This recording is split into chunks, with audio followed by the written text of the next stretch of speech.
ToyTractorTimes.com is at the 2013 National Farm Toy Show in Dyersville, Iowa. We're with Brian Mannion of Saginaw, Michigan, who has taken second place in the 164 scale division. Congratulations, Brian. You've got a great display and well-deserved gold trophy. Appreciate it a lot. Welcome to Mannion Farms. This year on display I brought a cornfield setup and sugar beet setup to Dyersville. The display shows what we like to call in Michigan a satellite farm. The farms now are getting larger, so they make plots around the county where they don't have to truck as far. So this kind of simulates that. The beet field was made out of mustard seed planted in rows for 22-inch row equipment. The green turf is Scenic Express late summer beans, and those were also laid down to hold the proper 22-inch row spacing. That's a lot of detail and time.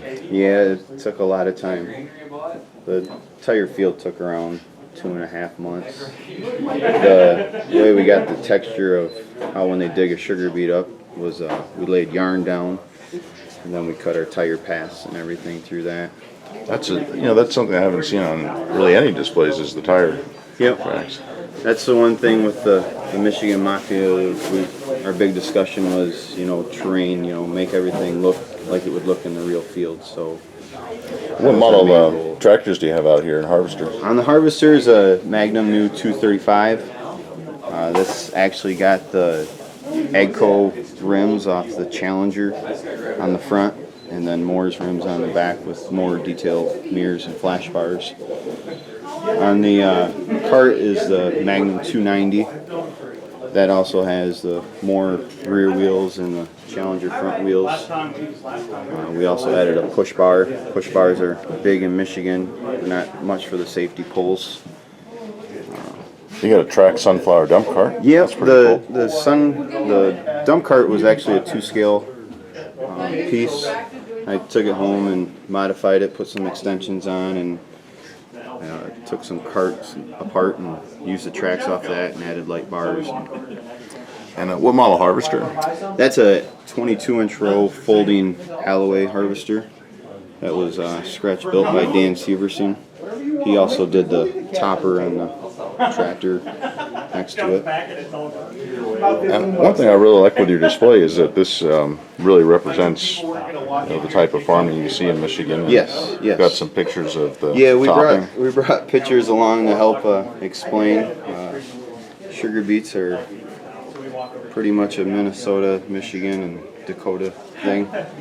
So not a lot of people know about it, so we thought we'd bring some pictures to help show some action that's going on in Michigan, give people a better idea of what takes place and how it takes place.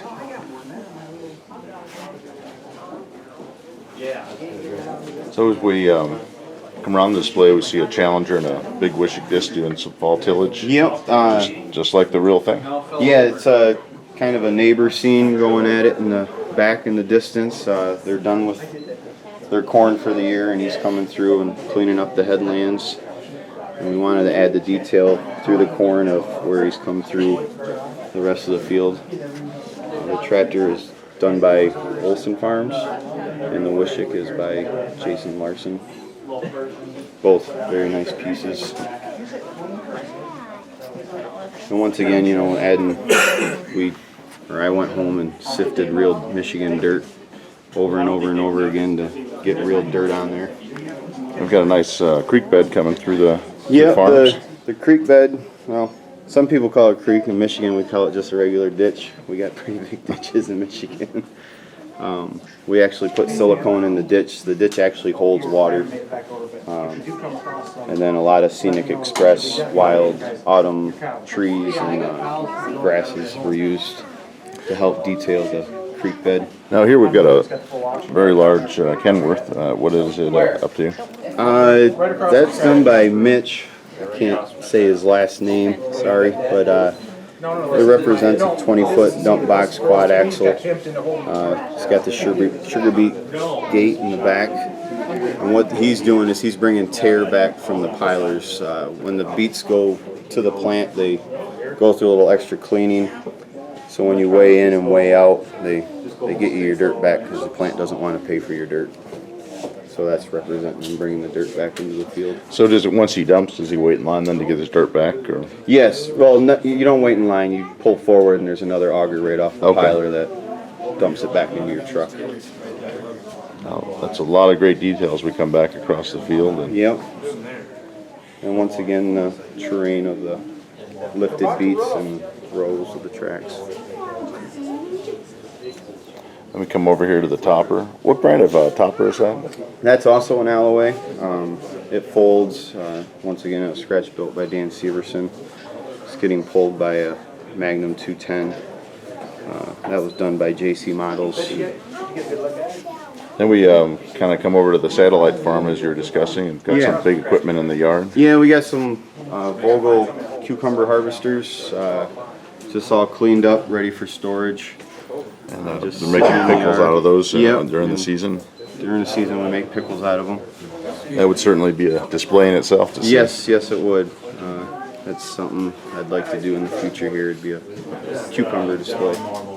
Looks like you got some fertilizer getting ready to go. Yeah, he's getting ready to go spread some lime and some other fertilizer equipment. It also kind of gets used for storage and whatnot here at the yard also. Looks like they're getting ready for their own fall tillage with the landall. Yep, the tillage equipment is getting ready for everyone to get out of the field so they can get to work, and they're just going through it and making sure everything's in good working order. There's some of the beets coming out of the field. Yep. Dump boxes and dumps are obviously very popular in Michigan.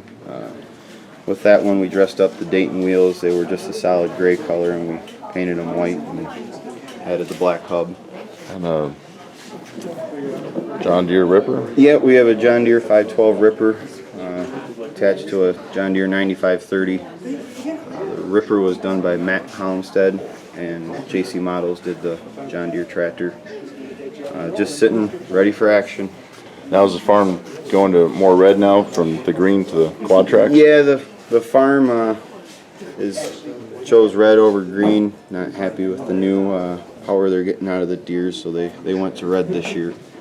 We got another 550 quad track over here with a Caterpillar via Kraus ripper.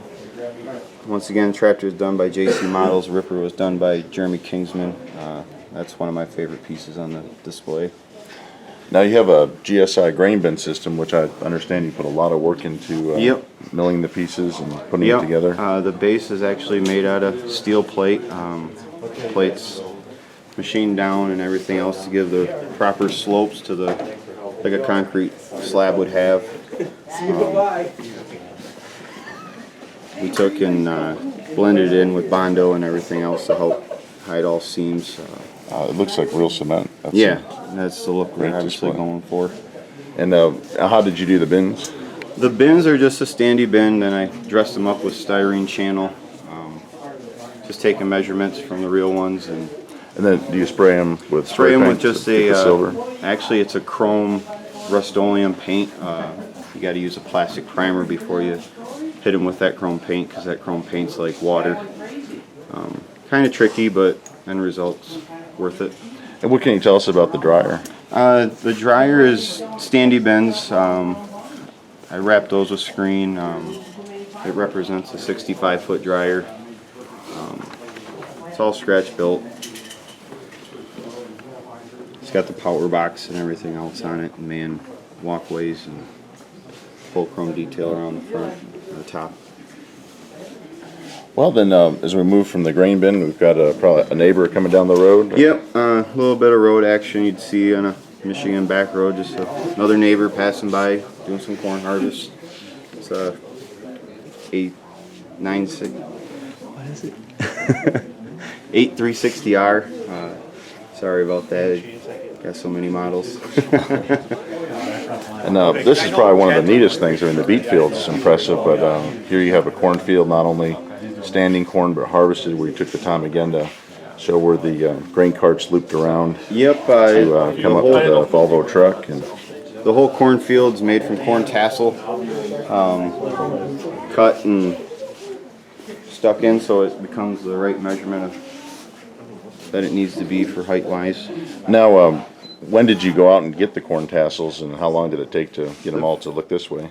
The ones that are cut were from last year, and then the ones standing I picked up around October. The total field took around 3 months to do. The tricky part was figuring out where the loops were going to go and the tire tracks, getting the proper spacing and drawing out all your 30-inch rows so everything's proper.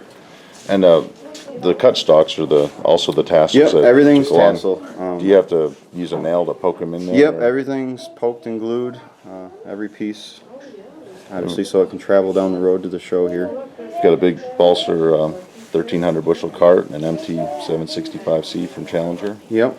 And then probably the most impressive piece is the Lexion 770 by Kloss. Yep, that was scratch built by Dan Severson. The Challenger tractor was done by JC Models, and the Balser cart is a scratch cast model. Dan Severson painted it cat yellow for me and added the decals on there. And we've got a 16-row corn head. Yep, it's a folding Gearnoff corn head. That was done by scratch cast. I asked them to paint it cat yellow for me. So Now, one of the things that you did also to the tassels was kind of thin them out so it would look a yes, little more you realistic. got to thin them out, otherwise they're too thick. You got to make it look real because it'll just look like a big solid corn stalk, I guess. So to make it look like leaves and ears on there, you have to thin them out. As we kind of make the full loop around, we've got some equipment sitting over in the grass here. And Yeah, we got a roller sitting from spring, so the grass is growing around it and land all put away, all cleaned up for the year. now, what would the roller be used for in the spring? We use that roller mainly for when we're planting the cucumbers. We like that ground to be nice and level, nice and flat. Does that go ahead of the planter or after? It goes ahead of the planter. In Michigan, we're pretty flat, so one good roll, we're doing all right. Now, it looks like we've got a Steiger 335 in Yep. for a little service. And Yep, just checking her out. She's been working hard the last couple of weeks here, and just giving her a once over. now, what is the cart behind it? With The cart is just scratch built. In Michigan, a lot of guys have a lot of old Beet equipment sitting around, so they tend to build their own carts. Some have Ferris wheels, some have just regular conveyors.